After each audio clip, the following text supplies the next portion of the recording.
जब भारतवर्ष के विशाल मैदानों पर गुप्त अंधकार छाया था, जब उत्तर भारत विदेशी आक्रमणों और छोटे छोटे राजाओं की लड़ाइयों से जर्जर हो चुका था, तब एक नई रोशनी उभरी। एक ऐसा वंश जिसने भारत को उसकी स्वर्ण युगीन पहचान दी। गुप्त वंश एक ऐसा साम्राज्य जिसने भारत को न सिर्फ राजनीतिक स्थिरता दी, बल्कि कला, संस्कृति, विज्ञान, साहित्य और धर्म को स्वर्ण शिखर तक पहुंचाया।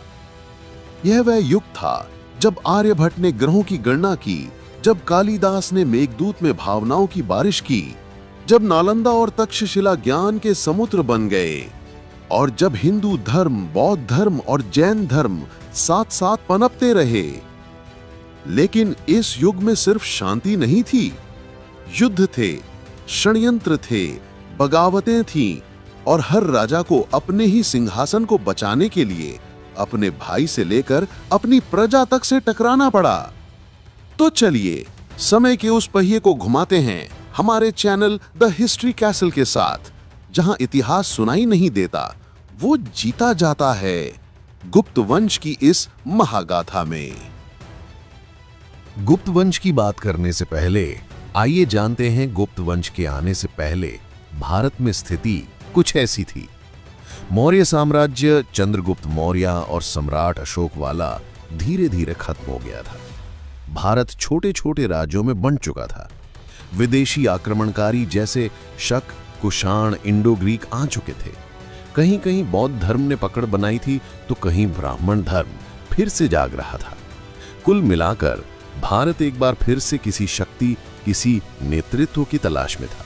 वीडियो में अब बात करते हैं गुप्त वंश की स्थापना और गुप्त वंश से जुड़े शासकों के बारे में। श्रीगुप्त, गुप्त वंश का अदृश्य शिल्पकार।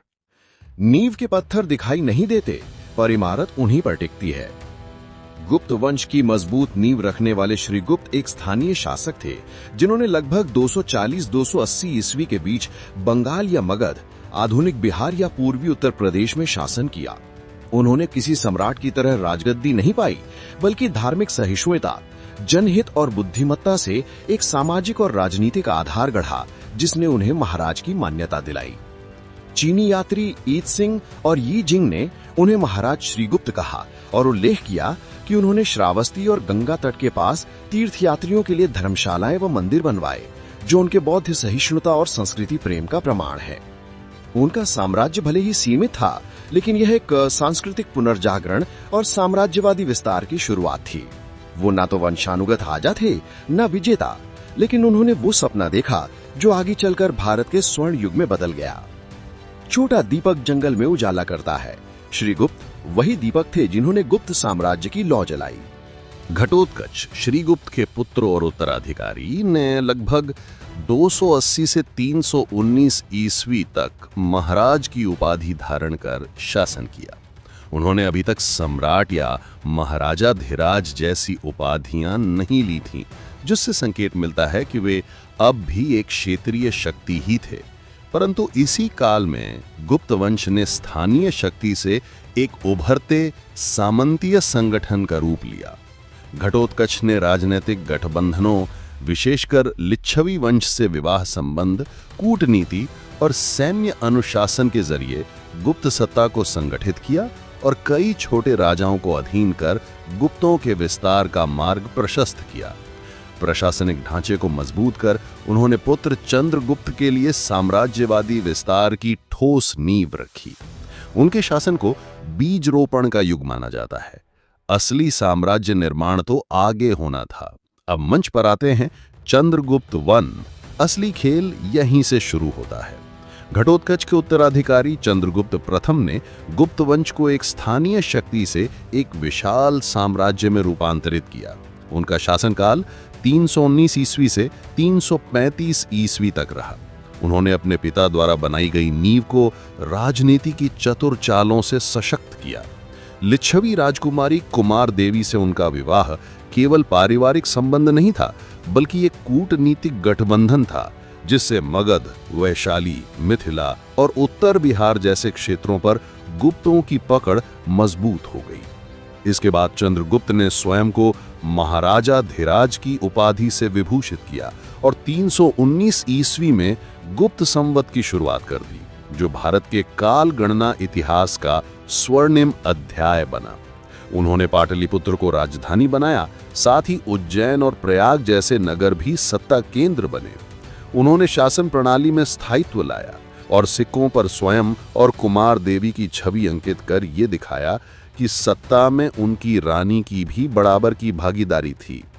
चंद्रगुप्त प्रथम वो शासक जिसने विवाह को बनाया राजनीतिक ब्रह्मास्त्र और रखी उस ताज की नींव जिसे आगे चलकर भारत का चंद्रगुप्त प्रथम की योग्य पुत्र और कुमार देवी की संतान समुद्रगुप्त का शासनकाल 335 से 375 ईस्वी तक रहा और उन्हें भारत का नेपोलियन कहा जाता है। चंद्रगुप्त ने अनेक पुत्रों में से समुद्रगुप्त को उत्तराधिकारी चुना, क्योंकि वह केवल वीर योद्धारी नहीं, एक संवेदनशील कवि, संगीतज्ञ और चतुर प्रशासक भी था। प्रारंभिक संघर्षों के बाद वह गुप्त साम्राज्य का सर्वमान्य शासक बना। प्रयाग प्रशस्ति, जिसे उनके मंत्री और कवि हरिशेन ने रचा, उनके अद्भुत व्यक्तित्व और विजयों का प्रमाण है। उन्होंने उत्तर भारत के 20 से अधिक आर्यावर्तीय राज्यों और दक्षिण भारत के पल्लव, चोल, पांड्य जैसे 12 शक्तिशाली राजवंशों को परास्त कर गुप्त साम्राज्य का विस्तार किया।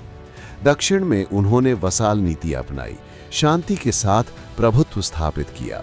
उन्होंने अश्वमेध यज्ञ किया और सिक्कों पर अपनी वीरता, अश्वमेध और वीणा वादन की छवियां अंकित कराईं। युद्ध के साथ साथ संगीत, कविता और कला के प्रति उनका प्रेम उन्हें एक सांस्कृतिक सम्राट भी बनाता है। वो सम्राट थे जो तलवार से साम्राज्य जीतते थे और वीणा से दिल। समुद्रगुप्त के बाद नाम आता है रामगुप्त का, 375 से 380 ईस्वी। समुद्रगुप्त के बाद उनका बड़ा पुत्र रामगुप्त शासक बना। उसका उल्लेख नाटकों और कुछ अभिलेखों में मिलता है। एक कथा के अनुसार रामगुप्त ने एक संकट में अपनी रानी अर्थात ध्रुवा देवी को दुश्मन को सौंपने की बात मानी, परंतु उसके छोटे भाई चंद्रगुप्त द्वितीय ने विरोध किया, दुश्मन को मारा और स्वयं राजा बन गया। राजा वही जो धर्म पे डटे रहे। समुद्रगुप्त के उत्तराधिकारी चंद्रगुप्त द्वितीय ने लगभग 375 से 415 ईस्वी तक शासन किया। उन्हें विक्रमादित्य की उपाधि से जाना गया, एक ऐसा नाम जो भारत की सांस्कृतिक चेतना में अमर हो गया। उन्होंने पश्चिम भारत के शक्तिशाली शक क्षत्रपों को हराकर मालवा, उज्जैनी, सौराष्ट्र और गुजरात को गुप्त साम्राज्य में मिला लिया। उज्जैनी को उन्होंने अपनी दूसरी राजधानी बनाया। उनकी इन विजयों ने गुप्त साम्राज्य को अरब सागर तक पहुंचा दिया और भारत के व्यापारिक मार्गों को सशक्त किया। जब योग्य राजा आता है तो सिर्फ राज्य नहीं, भाग्य बदलता है। उनके शासन को गुप्त साम्राज्य का स्वर्ण युग कहा गया। कला, साहित्य, विज्ञान और धर्म का उत्कर्ष। उनके दरबार में नवरत्नों की मंडली थी। कालिदास, वराहमिहिर, धन्वंतरी, अमर सिंह, वरुरुचि जैसे महान विद्वान। चीनी यात्री फाहियरन ने भारत की यात्रा कर उनके शासन को शांतिपूर्ण, समृद्ध और धार्मिक सहिष्णुता से परिपूर्ण बताया। विक्रमादित्य ने भारत को सिर्फ शासन नहीं दिया, स्वर्ण युग दिया। कुमारगुप्त प्रथम ने लगभग 415 ईस्वी से 455 ईस्वी तक शासन किया।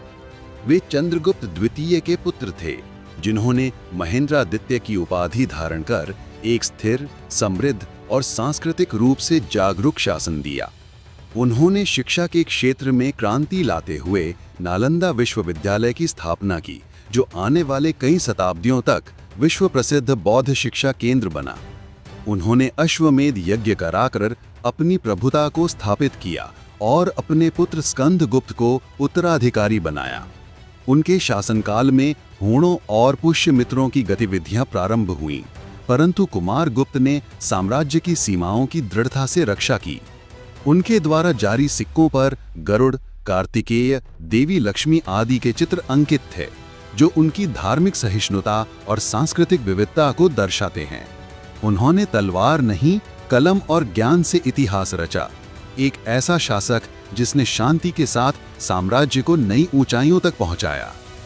स्कंदगुप्त 555 से 467 ईस्वी। कुमार गुप्त का वीर पुत्र वो योद्धा था जिसने साम्राज्य के संकट काल में सिंहासन संभाला। पिता की मृत्यु के बाद उसे गद्दी पाने के लिए न सिर्फ आंतरिक विद्रोहों से जूझना पड़ा, बल्कि सबसे भयंकर चुनौती थी हूणों का आक्रमण। इतिहासकारों के अनुसार उसने भाइयों को हराकर राजगद्दी हासिल की और विक्रमादित्य की उपाधि ग्रहण की। भीषण युद्ध में उसने इंडो हेफ्टलाइट हूणों को गुजरात क्षेत्र से खदेड़ दिया और पुष्यमित्र जैसी विद्रोही शक्तियों को परास्त किया। भीतरी शिलालेख और जूनागढ़ अभिलेख उसके जल प्रबंधन और सिंचाई योजनाओं, विशेषकर सुरदर्शन झील के पुनर्निर्माण का उल्लेख करते हैं। उसके शासनकाल में सिक्कों में उसकी छवि एक साहसी सम्राट के रूप में अंकित हुई। लेकिन ये विजय सस्ती नहीं थी। युद्धों ने सैन्य और आर्थिक संसाधनों को चूस लिया, जिससे राजकोष खाली हो गया और सिक्कों की गुणवत्ता भी गिरने लगी। भारी कर और सैन्य व्यय में कटौती की गई, जिससे साम्राज्य की नींव धीरे धीरे कमजोर होने लगी। फिर भी स्कंदगुप्त को वो अंतिम महान गुप्त सम्राट माना गया, एक अकेला योद्धा जिसने साम्राज्य के पतन को कुछ देर के लिए टाल दिया और राष्ट्र रक्षक के रूप में सम्मान पाया। पुरुगुप्त 467 से 473 ईस्वी। स्कंदगुप्त के बाद पुरुगुप्त ने संकट काल में गुप्त सिंहासन संभाला। कुमार गुप्त प्रथम और अनुशया देवी का ये पुत्र कम समय के लिए राजा बना, लेकिन वंश की लाज बचाए रखा। नालंदा की मुहरें और ताम्रपत्रों में उसका नाम दर्ज है, जो बताता है कि वह सत्ता की डगमगाती नाव को थोड़ी देर सही लेकिन संभालने में सफल रहा। युद्ध नहीं, लेकिन उत्तराधिकार की डोर को उसने थामे रखा, शांत लेकिन ठोस अंदाज में। कुमार गुप्त द्वितीय 473 से 476 ईस्वी। पुरुगुप्त के पुत्र कुमार गुप्त द्वितीय का शासनकाल बेहद संक्षिप्त था। ताम्रपत्रों और कुछ शिलालेखों में नाम जरूर दर्ज है, लेकिन कोई विशेष उपलब्धि नहीं मिलती। वह संभवतः सीमित क्षेत्रों तक ही शासन कर पाया और इतिहास में एक शांत अल्पकालीन अध्याय की तरह दर्ज हुआ। बुद्धगुप्त 476 से 495 ईस्वी। गुप्त साम्राज्य के उत्तरार्ध में बुद्धगुप्त ने सिंहासन संभाला। उसने उज्जैन और प्रयाग जैसे प्रमुख क्षेत्रों में शासन करते हुए साम्राज्य की बची खुची स्थिरता को संभालने की कोशिश की। हालांकि कई ताम्रपट्ट और स्तंभ लेख उसकी सत्ता का प्रमाण देते हैं, लेकिन उसके शासनकाल में प्रशासनिक व्यवस्था ढीली पड़ने लगी थी। हूणों का दबाव बढ़ रहा था और साम्राज्य सिमटता जा रहा था। बुद्धगुप्त का युग गुप्त साम्राज्य के ढलते सूर्य का एक ठहरा हुआ पल था, जहां शासन था पर चमक नहीं। बुद्धगुप्त के उत्तराधिकारी नरसिंह गुप्त बलादित्य ने बौद्ध धर्म को संरक्षण देते हुए 495 से 530 ईस्वी तक शासन किया। हूण आक्रमणों के दौर में उसने मिहिरकुल और तोरणमण जैसे आक्रमणकारियों से संघर्ष किया। कुछ ग्रंथों और चीनी यात्री वेनसांग के अनुसार बलादित्य ने मिहिरकुल को पराजित भी किया। हालांकि इस पर मतभेद हैं। शासन सीमित होता गया, पर धार्मिक सहिष्णुता और बौद्ध धर्म के प्रति संरक्षण उसकी सबसे बड़ी पहचान बनी। नरसिंहगुप्त के बाद आए कुमार गुप्त तृतीय का शासन गुप्त साम्राज्य के अंतिम पतन की तस्वीर पेश करता है। 530 से 540 ईस्वी तक उनका शासन केवल पूर्वी भारत तक सीमित रह गया था। हूणों का प्रभाव, यशोधर्मन जैसी उभरती शक्तियों से संघर्ष और आंतरिक विद्रोहों ने शासन को पूरी तरह कमजोर कर दिया। ये काल गुप्त वंश के संक्रमण और अवसान का प्रतीक था। विष्णुगुप्त गुप्त वंश के अंतिम ज्ञात सम्राट थे, जिनका शासन 540 से 550 ई तक रहा। नालंदा सील और दमोदरपुर अभिलेख उनके शासन का प्रमाण देते हैं। उनका साम्राज्य मात्र प्रतीकात्मक रह गया था। सीमित क्षेत्र, कमजोर प्रशासन और सिक्कों की गिरती गुणवत्ता ने गुप्त साम्राज्य के पूर्ण पतन की पुष्टि की। गुप्त वंश भारत का स्वर्ण युग था, जहां ज्ञान, कला, विज्ञान और न्याय का उत्कर्ष हुआ। समुद्रगुप्त की विजय, विक्रमादित्य की संस्कृति और नालंदा की शिक्षा ने भारत को विश्व गुरु बनाया। गुप्त वंश अतीत नहीं, प्रेरणा है। जो अतीत को जानता है वही भविष्य रचता है।